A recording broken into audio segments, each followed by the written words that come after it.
Chapter 116 समस्त ब्रह्मांड का सर्वश्रेष्ठ पद नमो अरिहंताणम।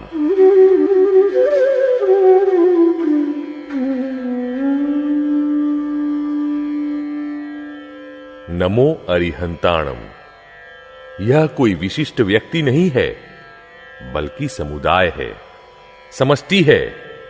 अर्थात यह व्यक्तिगत किसी एक तीर्थंकर का नाम नहीं है, और यदि होता भी तो वह सर्वदा हमेशा मान्य न होता, वह शाश्वत काल तक टिकता भी नहीं। हालांकि यह जातिवाचक व गुणवाचक पद है। व्यक्ति से जाति महान है। व्यक्ति या व्यक्तिवाद शाश्वत नहीं है, लेकिन गुणाश्रित जाति या जातिवाद शाश्वत है। इस पद की विशेषता ही यह है कि इसमें व्यक्ति पूजा नहीं, बल्कि जाति पूजा, गुण पूजा है। अर्थात उस क्षेत्र के, उस काल के त्रैकालिक तमाम व्यक्तियों का इसमें समावेश है। जैसे एमबीबीएस यह डिग्री है और इसे हासिल करने वाला डॉक्टर कहलाता है, वह डिग्री कोई भी इंसान हासिल कर सकता है। इसमें किसी एक व्यक्ति की मोनोपोली नहीं होती। ठीक उसी तरह संसार के मूल कारण षड्रिपु, छह कषाय, क्रोध, मान, माया, लोभ, राग, द्वेष पर जो विजय प्राप्त करते हैं, उन्हें अरिहंताणम का पद प्राप्त होता है। अरिहंताणम शब्द बना है अरि यानी शत्रु और हंताणम यानी कि नाश करना, हनन करना। और फिर अरिहंत पद में समाई हुई समष्टि को नमस्कार करने की गंभीर, विशाल और उदात्त भावना यह सूचित करती है कि व्यक्ति पूजा के लाभ की अपेक्षा जाति पूजा के लाभ अनंत है। जाति की संख्या अनंत है, अतः जाति पूजा के लाभ भी सार रूप, टोटल अनंत गुण आकर खड़े होते हैं। यह समझ में आ सके ऐसी बात है। जातिवाचक या गुणवाचक आत्माओं के नमन, वंदन और पूजन से वर्तमान, भूत और भविष्य तीनों काल के अरिहंत यानी कि अनंता अनंत व्यक्तियों के वंदन का लाभ मिलता है। शब्द से शाश्वतता उसे कहते हैं कि जो वर्ण जिस तरह हो, उसी तरह से तीनों कालों में विद्यमान रहे। नमो अरिहंताणम इसमें नकारोत्तर अकार, अकारोत्तर रकार, रकारोत्तर इकार, इस तरह णम तक ले। इस तरह की अक्षरानुपूर्वी अनादिकाल पहले भी थी, आज भी है और भविष्य में अनंत काल के बाद भी इसी तरह रहेगी। अर्थ तो शाश्वत है ही। जैसे पानी, वारी, जल अर्थ से शाश्वत है, मगर सिर्फ शब्द बदलते रहते हैं। अरिहंत भगवान का ओहदा, पद ब्रह्मांड में सर्वश्रेष्ठ क्यों कहा जाता है और उनकी शरण लेने के लिए क्यों कहा जाता है? ज्ञानी पुरुष श्री दादा भगवान के कवि श्री नवनीत ने गाया है,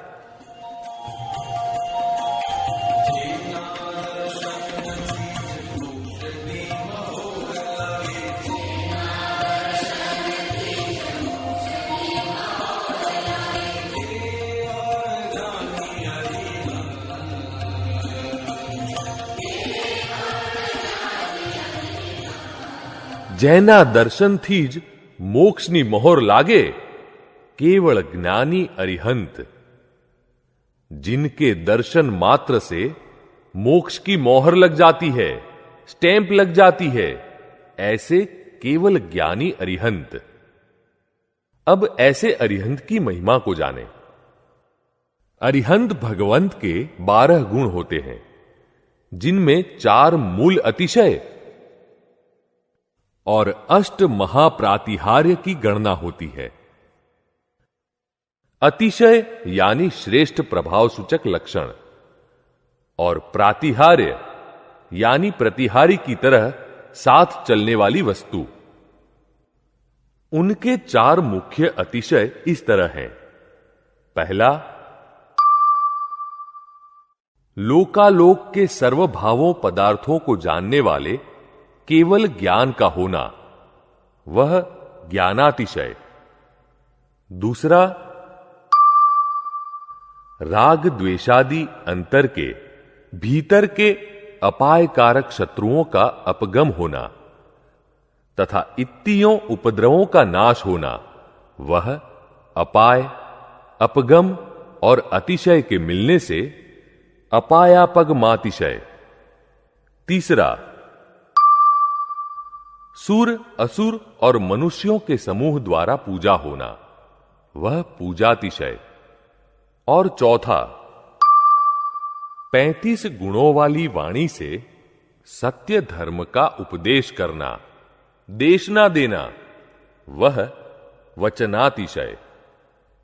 अष्ट प्रातिहार्य इस तरह है। अरिहंत परमात्मा जहां विचरते हैं, वहां उनके शरीर से 12 गुना ऊंचे अशोक वृक्ष की रचना होना, दैवीय पुष्पों की वृष्टि होना, श्वेत सुंदर चामरों का हवा में झूलना, आकाश में दिव्य ध्वनि होना, पादपीठ सहित सुंदर सिंहासन की रचना होना, तेज का संक्रम करने के लिए मस्तक के पीछे भामंडल की रचना होना, आकाश में देव दुदुंभी का बजना और सिर पर 3 अनुपम छत्रों का होना। इसके अलावा बहुत सी असामान्य विशेषताएं उनमें देखने को मिलती है। उनमें कुछ तो जन्म से ही होती है, कुछ केवल ज्ञान होने पर प्राप्त होती हैं और कुछ विशेषताएं देवकृत होती हैं। उनकी देह अद्भुत रूप और सुगंध वाली होती है। उसमें पसीना, मैल व रोग का अभाव होता है। उनके रुधिर व मांस दूध जैसे सफेद, श्वासोश्वास कमल जैसे सुगंधित और अनंत बल वाली देह होती है। उनके शरीर की परछाई नहीं पड़ती। चारों दिशा में 4 मुख दिखाई देते हैं। नाखून, बाल, दाढ़ी, मूंछ बढ़ते नहीं और उनकी वाणी मनुष्य, तिर्यंच और देवताओं को उनकी अपनी अपनी भाषा में परिणाम देती है, समझ देती है। आकाश में धर्मचक्र उनके साथ चलता है। 8 मंगल द्रव्य आगे चलते हैं। दर्पण के समान कंटक रहित भूमि, मंद सुगंध पवन, गंधोदक वृष्टि, पैर के नीचे कमल की रचना, सभी प्रकार के अनाज धान्य का उत्पन्न होना, 10 दिशाएं निर्मल, आकाश में देवों द्वारा आह्वान शब्द तथा जय जय ध्वनि, ऋतुओं और इंद्रियार्थों की अनुकूलता वगैरह अतिशय होते हैं। अरिहंत देव केवल ज्ञान की प्राप्ति के बाद जिस वाणी से उपदेश देते हैं, वह 35 गुणों वाली होती है। पहला गुण व्याकरण नियमों से युक्त। दूसरा, उच्च स्वर वाली। तीसरा, अग्राम्य। चौथा, मेघ की तरह गंभीर शब्द वाली।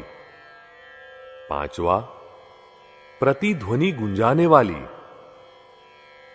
छठा, सरस। सातवां, मालकों राग से युक्त। आठवां, महान अर्थ वाली। नौवां, पूर्वापर वाक्य के और अर्थ के विरोध बिना की। 10वां, इष्ट सिद्धांतों के अर्थ को कहने वाली तथा वक्ता की शिष्टता को सूचन करने वाली। 11वां, संदेह रहित। 12वां, दूसरों के दूषणों से रहित। 13वां, अंतःकरण को प्रसन्न करने वाली। 14वां, पदों और वाक्यों की सापेक्षता वाली। 15वां, अवसरोचित यानी देश काल को अनुसरण करने वाली।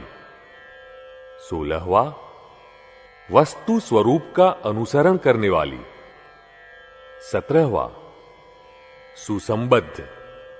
18वां, स्वप्रशंसा और पर निंदा रहित। 19वां, प्रतिपाद्य विषय की भूमिका का अनुसरण करने वाली। 20वां, घी की तरह स्निग्ध और गुड़ की भांति मधुर। 21वां, प्रशंसा के योग्य। 22वां, दूसरों के मर्म को खुला न करने वाली। 23वां, कथन करने योग्य अर्थ के उदारता सहित। 24वां, धर्म और अर्थ से युक्त। 25वां, कारक, काल, वचन, लिंग वगैरह के विपर्यास बिना की। 26वां, विभ्रम, विक्षेप वगैरह मन के दोषों रहित। 27वां, श्रोताओं के चित्त में अविच्छिन्न आश्चर्य उत्पन्न करने वाली। 28वां, अद्भुत। 29वां, अत्यंत विलंब रहित बोली जाने वाली। 30वां, वस्तुओं का विविध रूप से वर्णन करने वाली। 31वां, दूसरे वचनों की अपेक्षा विशेषता स्थापित करने वाली। 32वां, सत्व प्रधान। 33वां, वर्ण, पद और वाक्य के विवेक वाली। 34वां, विषय यानी सब्जेक्ट को यानी टॉपिक को अच्छी तरह सिद्ध करने वाली। और 35वां गुण, उनकी वाणी अनायास ही उत्पन्न होने वाली होती है। उपरोक्त श्रेष्ठ विशेषताओं को, योग्यताओं को धारण करने वाले व्यक्ति अरिहंत कहलाते हैं और उनके दर्शन मात्र से जीव मोक्षगामी बनते हैं। महाविदेह क्षेत्र में ऐसे 20 विहरमान अरिहंत भगवान विचरते हैं, जिनमें से एक श्री सिमंदर स्वामी है, जिनका भरत क्षेत्र के साथ ऋणानुबंध है। उनके दर्शन करके वाया महाविदेह क्षेत्र से मोक्ष प्राप्त हो सकता है, ऐसा ज्ञानी पुरुष श्री दादा भगवान ने कहा है।